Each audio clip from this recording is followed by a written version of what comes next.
Hello everyone, I would like to give you a brief introduction to textual criticism, so I'm going to read directly from some books. This is a lot of information, so hold on to your hats. Modern criticism, the use of terms. The higher criticism of the Bible has been the cause of much controversy, and it is desirable to understand how this has come about. Criticism, in its grammatical sense, means no more than the exercise of judgment.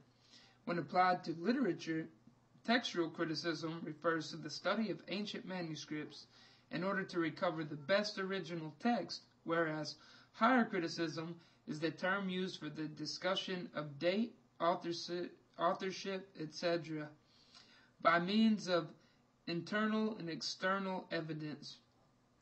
Used in this neutral sense, biblical criticism, both textual and higher, is something not only permissible, but commendable, if pursued in a reverent and scholarly fashion. In the proper sense of the word, critical studies have been pursued by the early fathers, by the reformers, and by Christian scholars up to the present day, all of whom have been fully persuaded of the divine authority of the Scriptures. But in the period which followed the destructive theology of the latter half of the 18th century, a quote by Delitzsch, there arose a school of criticism in conformity with it. Early studies by Eckhorn, 1783, DeWitt, 1805, and Ewald, 1823, resulted in a documentary hypothesis of the Pentateuch, which assigned its origin to the combination of a series of documents, the first of which was not committed to writing until 4 or 5 centuries after the death of Moses. In the latter half of the 19th century, after many changes and adaptations, this hypothesis began to take on a stable form at the hands of two brilliant Hebrew scholars, Graf and Wellhausen.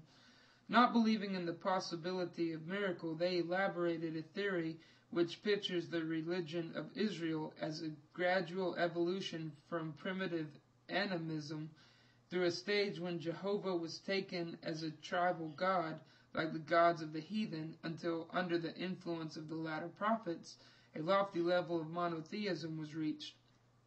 The whole Old Testament was radically affected by this theory. The sources of the various books were dated in accordance with it, using as a criterion the stage of the development which they were thought to reflect. The late dating of the documents opened the way for attributing their supernatural elements to the growth of myth or legend, and the history was completely reconstructed from this point of view. So, you might have to listen to that a little slower to really get the gist of what it's saying, but it's talking about how the modern criticism of the Bible by people who don't actually believe in its authorship by the Holy Ghost has really done a horrible injustice to what the Bible stands for and what it means, and only a true believer is going to believe what's in it anyways, because especially with all the stuff going on right now with the church going through the apostasy that it's in. So I hope that you learned something from that.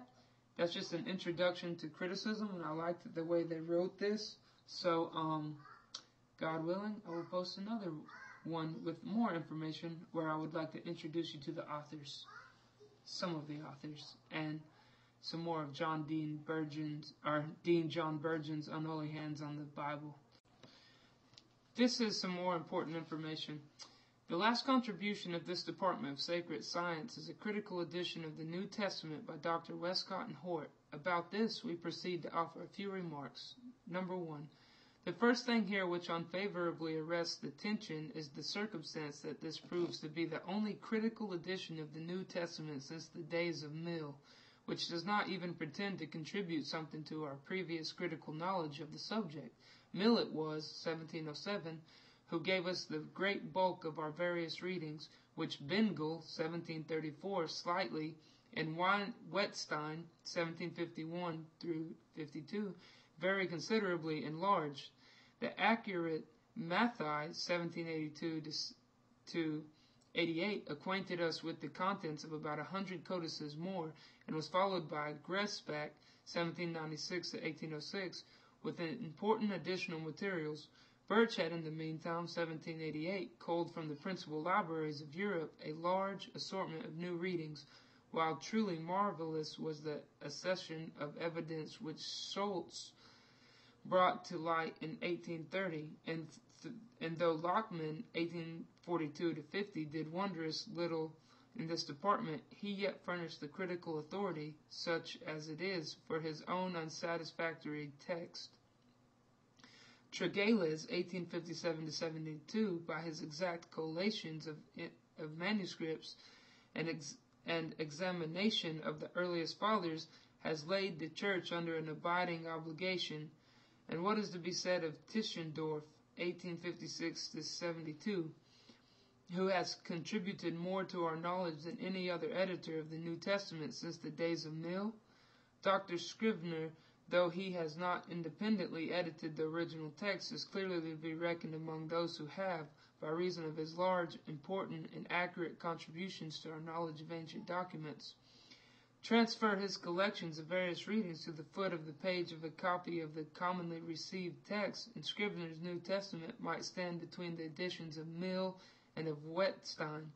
Let the truth be told, C.F. Mathai and he are the only two scholars who have collated any considerable number of sacred codices with the needful amount of accuracy.